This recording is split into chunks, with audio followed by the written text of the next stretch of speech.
السلام علیکم، جیا voice centre میں آپ سب کو خوش آمدید۔ یہ کہانی ہے ایک فارم ہاؤس کی۔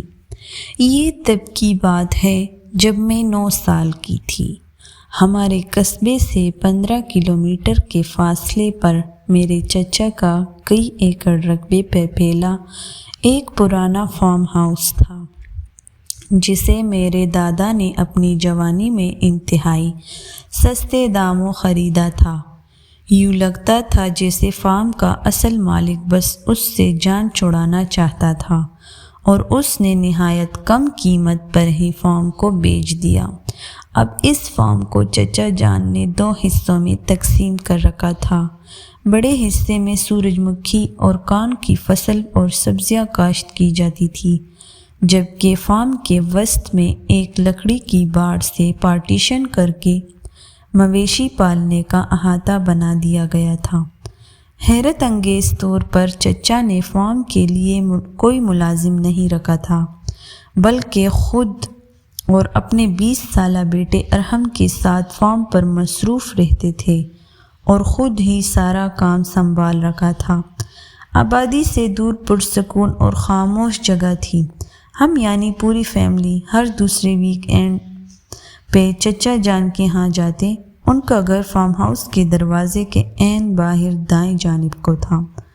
ہم سب کچھ گھنٹے چچا جان کے ہاں گزارتے اور ایک وقت کا کھانا وہیں کھا کے واپس آ جاتے۔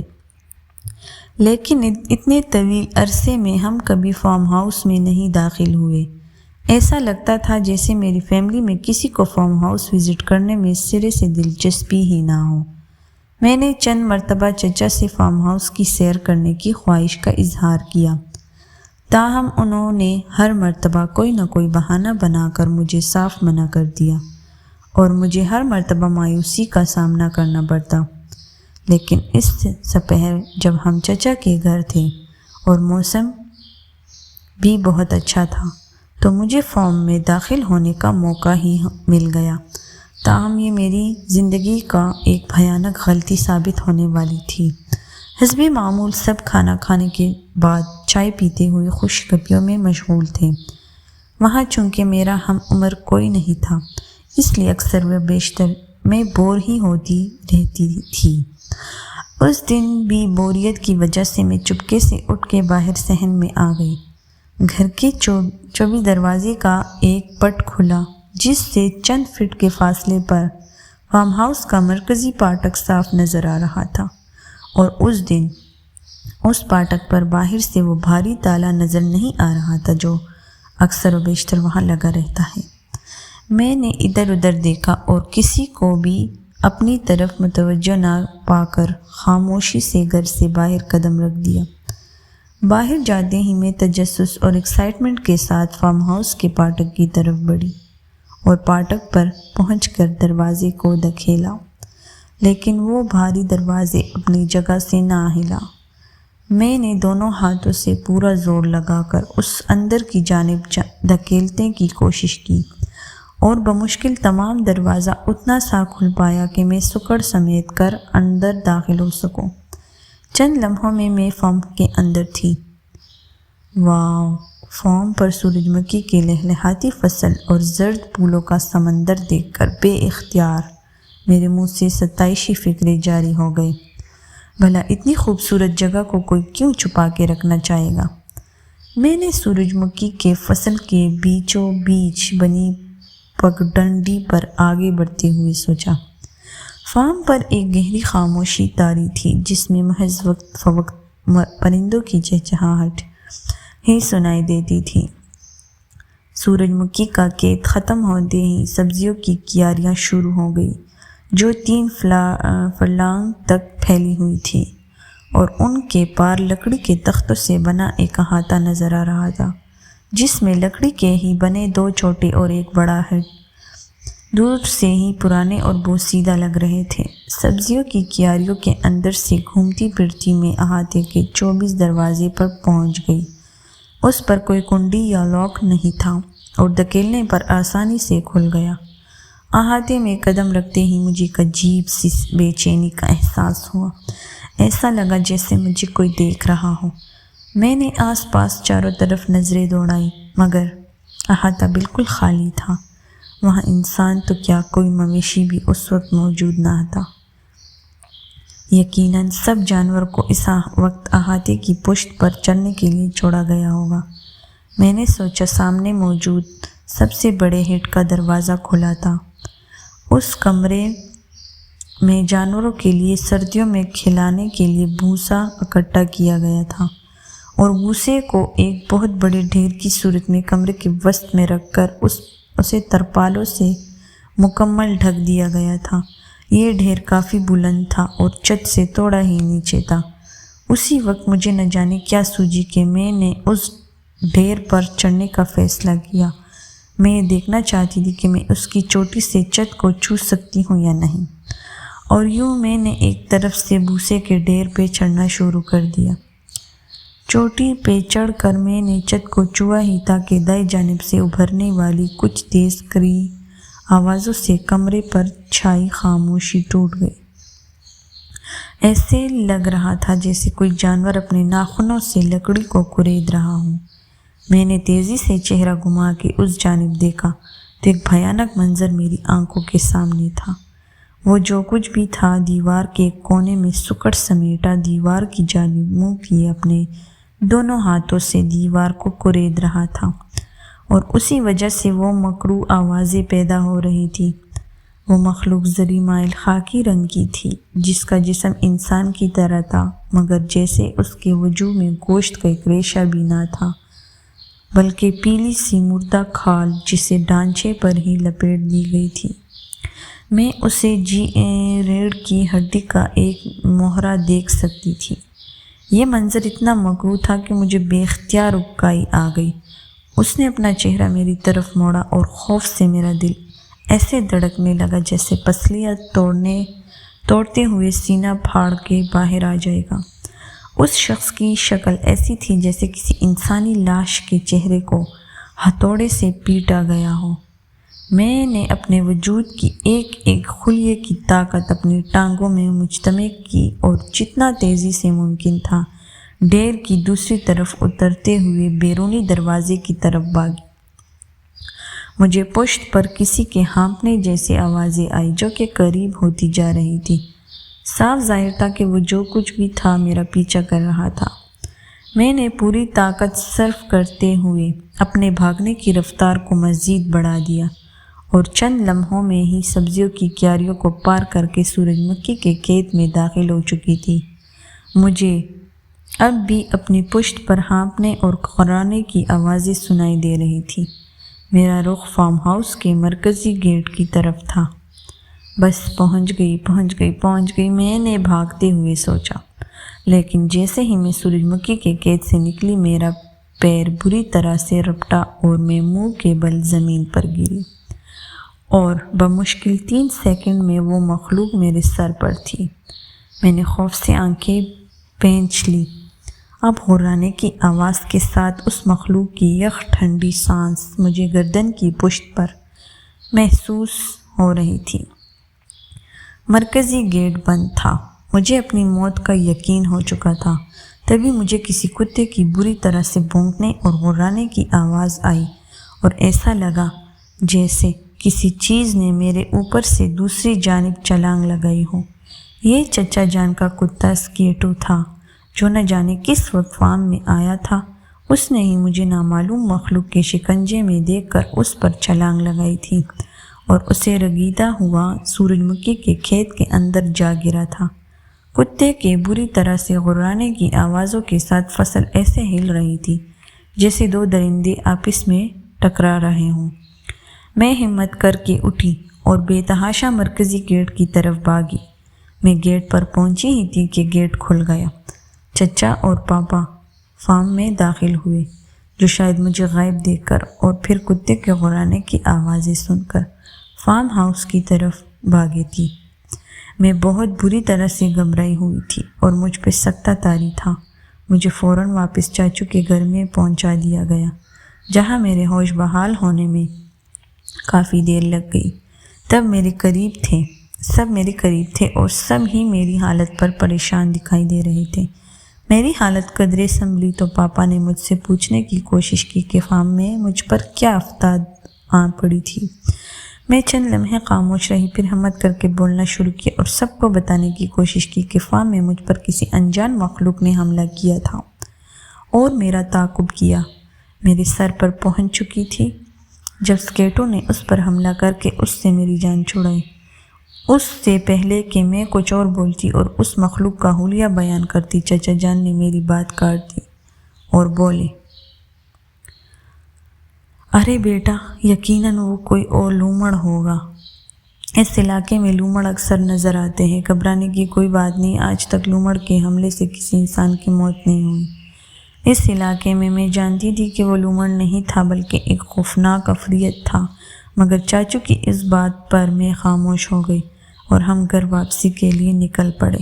اگلے دن کا سورج طلوع ہوا تو میرا دل سے رہا خوف بھی جاتا رہا اور یہ سب محض ایک ڈراؤنے خواب جیسا لگنے لگا، اور چند دن میں واقعی یہ سوچنے لگی کہ کہیں واقعتاً ایسے تو نہیں کہ وہ مخلوق دراصل ایک لومڑ یا کوئی اور مقامی جانور ہو، جیسے میں تنہائی، خوف اور کمرے میں روشنی کم ہونے کی وجہ سے ڈراؤنا عفریت سمجھ بیٹھی ہوں۔ یوں ہی چند ہفتوں میں بات ہو گئی۔ ایک ماہ گزر گیا اور میں اس واقعے کو تقریباً فراموش کر چکی تھی کہ گھر میں پھر سے سب کا چچا کے یہاں جانے کا پروگرام بننے لگا۔ ایک لمحے تو میں بری طرح سے جھجکی، لیکن پھر یہ سوچتے ہوئے ساتھ جانے کو تیار ہو گئی کہ اب بھول کر بھی فارم کا رخ نہیں کروں گی۔ اس طرح ہم چاچو کے گھر کی طرف روانہ ہو گئے۔ گاڑی سے اترنے کے بعد میں نے فارم ہاؤس کی طرف ایک نظر دیکھا بھی نہیں اور اس سے نظریں چراتے ہوئے سب کے ساتھ چاچو کے گھر پہنچ گئی۔ سب کچھ ایک دم نارمل تھا، گویا وہ واقعہ ہی سب کو بھول چکا تھا۔ میں چچا کے گھر سب سے ملنے کے بعد کچن میں چلی گئی، جہاں چچی کوکنگ میں مصروف تھی۔ انہوں نے حسب معمول مجھے پیار کیا اور حال احوال پوچھا۔ بیٹا، اوپر جاؤ اور اسٹور روم سے اس میں چینی بھر لاؤ پلیز۔ آنٹی نے مجھے ایک جار پکڑاتے ہوئے کہا۔ میں جار پکڑے 24 سیڑھیاں چڑھتے ہوئے دوسری منزل پر پہنچی۔ اسٹور روم گیلری کے اختتام پر تھا۔ گیلری میں نیم تاریکی کا سما تھا۔ میں نے اسٹور روم کا دروازہ کھولا اور اندر داخل ہوئی۔ چینی سے بھری پیٹی سامنے ہی پڑی تھی۔ میں اسے کھول کے جار میں چینی بھرنے لگی۔ وہی لمحہ تھا جب میں نے کمرے میں ایسی آوازیں سنی جیسے لکڑی کے کسی چیز کو ناخنوں سے کورید جا رہا ہو، اور میری نظریں خود بخود کمرے کے 24 شیڈ کی طرف گھوم گئی، جس سے وہی عفریت بیٹھ کر پشت میری جانب کی دیوار کو کھرچ رہا تھا۔ میرے ہاتھ سے جار چھوٹ کر زمین پر جا گرا۔ نہیں، پھر سے نہیں۔ میں نے چیخنے کی کوشش کی لیکن میری آواز نے میرا ساتھ نہ دیا۔ مجھے ایسے محسوس ہوا جیسے میرے جسم میں جان نہیں رہی ہو۔ میں نے پلٹ کر دروازے کی طرف بڑھنا چاہا تو مجھے لگا جیسے میرے قدم من کے ہو چکے ہوں۔ تبھی میں نے اسے شیڈ سے اترتے دیکھا۔ میں نے جسم کا پورا زور صرف کرتے ہوئے خود کو دروازے کی طرف دھکیلا اور دروازے سے ٹکرائی۔ دروازہ کھل گیا اور میں ایسے زمین پر گر گئی کہ میرا آدھا جسم کمرے میں اور آدھا گیلری میں تھا۔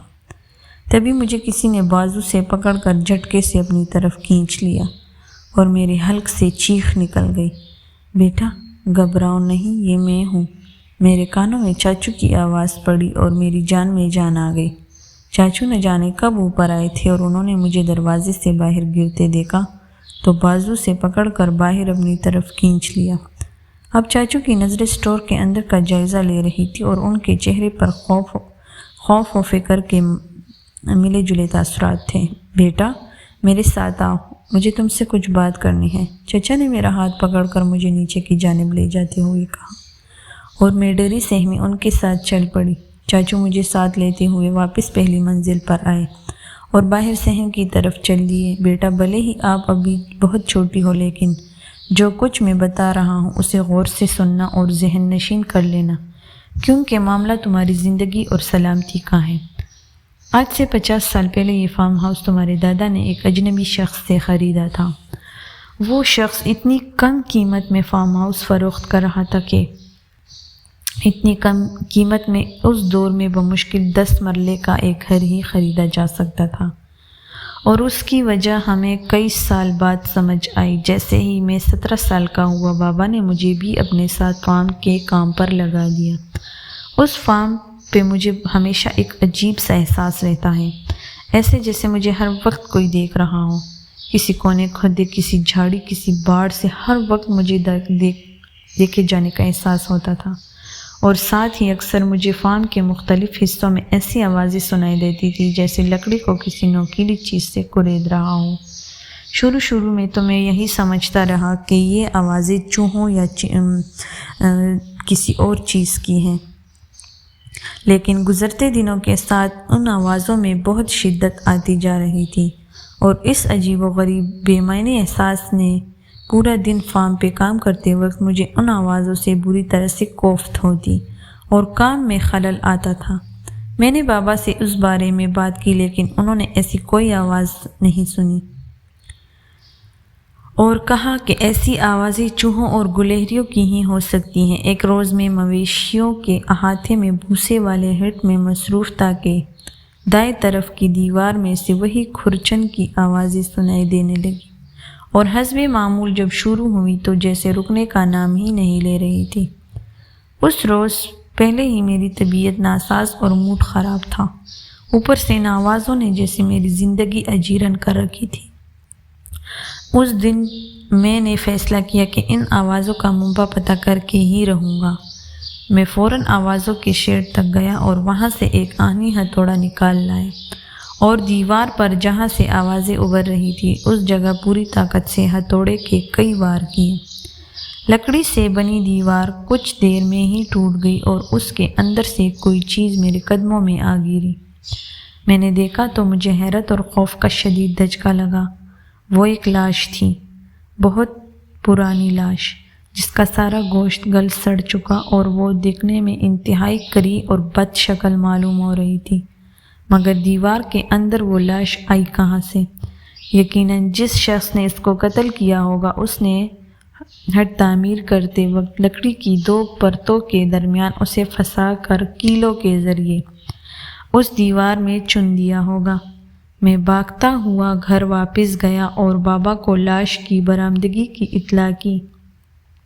بابا نے گھبراہٹ میں فی الفور پولیس کو اطلاع کر دی۔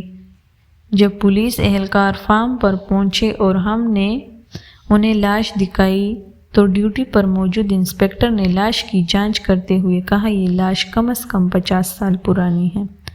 پولیس نے ضروری قانونی کارروائی کر کے بعد لاش کو تحویل میں لیا اور سرکاری سردخانے تک پہنچا دیا۔ پولیس نے ہم سے فارم کے سابق مالک سے متعلق کوائف طلب کیے اور بابا نے انہیں فارم کی فروخت کے دستاویزات فراہم کر دیے۔ اس کے بعد المختصر یہ کہ لاش کے پوسٹ مارٹم کے بعد اتنا ہی معلوم ہو پایا کہ وہ لاش ایک جوان عورت کی تھی اور اس کے مرنے کی ممکنہ وجہ دم گھٹنا ہو سکتی ہے۔ بقول ڈاکٹرز اس عورت کو یقیناً بے ہوشی کی حالت میں ہی دیوار میں چن دیا گیا ہوگا، اور ہوش میں آنے کے بعد اس نے گھبراہٹ میں دیوار سے نکلنے کی بہت کوشش کی ہوگی، بہت ہاتھ چلائے ہوں گے، مگر نہ نکل سکی اور دم گھٹنے سے ایک بھیانک اذیت ناک موت کا شکار ہو گئی۔ اس کے چند دن بعد وہ پراسرار لاش سرد خانے سے غائب ہو گئی اور پولیس کو فارم کے سابق مالک کا بھی کوئی سراغ نہ مل سکا۔ لیکن چند روز بعد پھر سے فارم میں وہی لکڑی کوریدنے کی آوازیں آنا شروع ہو گئی، اور بیٹا پھر شاید ہی ایسا کوئی دن ہو کہ میں نے اس مکروہ لاش کو فارم میں کہیں کسی کونے کسی کمرے میں دیوار کوریدتے نہ دیکھا ہو۔ وہ بہت خطرناک عفریت ہے جو نفرت کی آگ میں جھلس رہی ہے، لیکن میں نے اور بابا نے اس عفریت سے بچے رہنے کا ایک طریقہ دریافت کر لیا، اور وہ یہ تھا کہ اسے یکسر نظر انداز کر دینا۔ بھلے وہ عفریت جان لیوا مخلوق ہے، مگر وہ اسی صورت میں انسان پر حملہ اور اس کا تعاقب کرتی ہے جب کوئی اس کی طرف متوجہ ہو، اس کی طرف دیکھے یا اس پر حملہ کرنے کی کوشش کرے۔ میں نے تب سے اب تک یہی روٹین اپنائی ہے کہ جب بھی کبھی مجھے فارم میں کہیں لکڑی کوریدنے کی آوازیں سنائی دیتی یا اس عفریت کی جھلک نظر آتی تو میں اسے یکسر نظر انداز کر کے وہاں سے ہٹ جاتا اور اپنے کام میں مگن ہو جاتا۔ اس طرح دوبارہ کبھی مجھ پر حملہ نہیں ہوا۔ بیٹا، وہ عفریت لکڑی اس لیے کورچتی ہے کہ اس کی موت بھی لکڑی کورچتے کھرچتے ہوئی تھی۔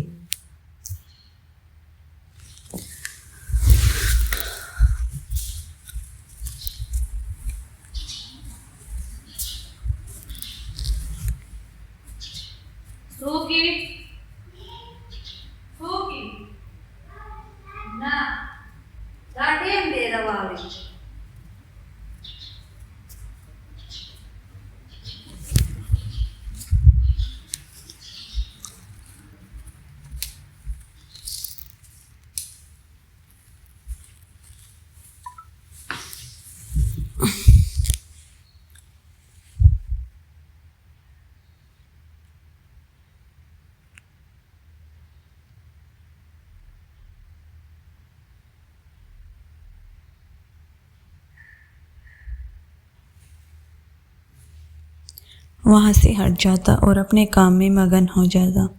اس طرح دوبارہ کبھی مجھ پر حملہ نہیں ہوا۔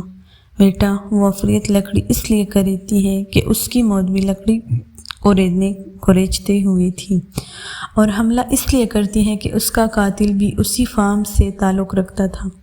اب اس عفریت کی نظر تم پر پڑ چکی ہے۔ وہ آسانی سے تمہارا پیچھا نہیں چھوڑے گی۔ شاید وہ تمہارے گھر اور اسکول تک بھی تمہارا تعاقب کرے، لیکن یہ تعاقب زیادہ لمبے عرصے نہیں چلے گا۔ اگر تم نے اسے مسلسل نظر انداز کرنے کی عادت اپنا لی تو، لیکن ایسا کرنا شاید تمہارے لیے کہیں زیادہ مشکل ہو، کیونکہ ایک تو تم لڑکی ہو اور دوسرا کم عمر ہو۔ چاچو بولتے جا رہے تھے اور میں خاموشی سے سنتی جا رہی تھی۔ مجھے یہ سب ایک بھیانک خواب جیسا لگ رہا تھا، اور میں اس وقت کو کوس رہی تھی جب میں نے اس منحوس فارم ہاؤس میں قدم رکھا تھا۔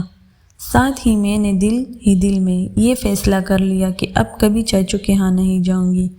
وہ چھوٹا سا ایڈونچر میرے لیے زندگی موت کا مسئلہ بن چکا تھا۔ اس شام ہم گھر واپس لوٹ آئے اور تبھی سے میرے لیے خوف و وحشت کا نیا دور شروع ہو گیا۔ اس رات میں نے حسب معمول ہوم ورک مکمل کرنے کے بعد اگلے دن کے لیے اسکول بیگ تیار کیا اور سونے کے لیے لیٹی۔ ابھی کمبل اوڑھا ہی تھا کہ مجھے ایسی آوازیں سنائی دی جیسے کوئی میرے بیڈ روم کے دروازے کو باہر سے کھرچ رہا ہو۔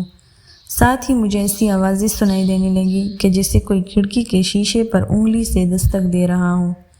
میں نے چاچو کی ہدایت پر عمل کرتے ہوئے سختی سے آنکھیں بند لی اور کمبل کو خوب اچھی طرح اپنے گرد لپیٹ لیا اور آیات کا ورد کرتے ہوئے سونے کی کوشش کرنے لگی۔ کافی دیر تک وہ مکروہ آوازیں سنتے سنتے میری آنکھ لگ گئی۔ خواب میں نے دیکھا کہ میں پتھروں سے بھری ایک نیم تاریک وادی میں ننگے پاؤں بھاگ رہی ہوں اور وہی خونی عفریت میرا پیچھا کر رہی ہے۔ نوکیلے پتھر لگنے سے میرے پاؤں زخمی ہو رہے تھے اور ان سے خون بہتا ہوا زمین پر میرے قدموں کے نشان بنا رہا ہوتا ہے۔ اچانک ایک پتھر سے ٹوکر لگتی ہے اور میں منہ کے بل گر جاتی ہوں۔ ان کے آن میں وہ عفریت میرے سر پر پہنچ جاتی ہے اور اپنے نوکیلے پنجوں سے میرے جسم کا ایک ایک عضو ادھیڑ کر رکھ دیتی ہے۔ یہ خواب دیکھ کے خوف کے مارے میری آنکھ کھل گئی۔ میں پسینے میں شرابور تھی اور میرا جسم بری طرح سے کانپ رہا تھا۔ مجھے یہ بات گھر میں سب سے چھپا کر ہی رکھنی ہوگی، چاہے جو کچھ بھی ہو جائے۔ میں کبھی نہیں چاہوں گی کہ وہ عفریت میرے گھر میں کسی اور پر بھی مسلط ہو جائے۔ میں نے جاگتے ہی سوچا۔ اس کے بعد سے یہ معمول بنتا چلا گیا۔ مجھے گھر، اسکول، کار، غرض ہر جگہ اس بلا کی گھرچنے کی آواز سنائی دیتی اور چند مرتبہ تو اس کی جھلک بھی دکھائی گئی، لیکن میں نے ہر مرتبہ دل پہ جبر کر کے اسے نظر انداز کرنا جاری رکھا۔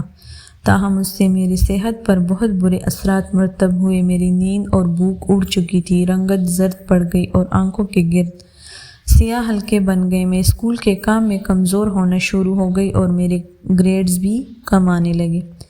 ان سب صورتحال پر میرے والدین بہت پریشان تھے اور یکے بعد دیگرے کئی ڈاکٹرز اور اسپیشلسٹ سے میرا معائنہ بھی کروایا گیا، تاہم کسی بھی مرض کی تشخیص نہ ہو پائی، بلکہ مجھے تو ڈاکٹر کے کلینک اور ہاسپٹلز میں بھی وہی منحوس کھرچن کی آواز ہی سنائی دیتی۔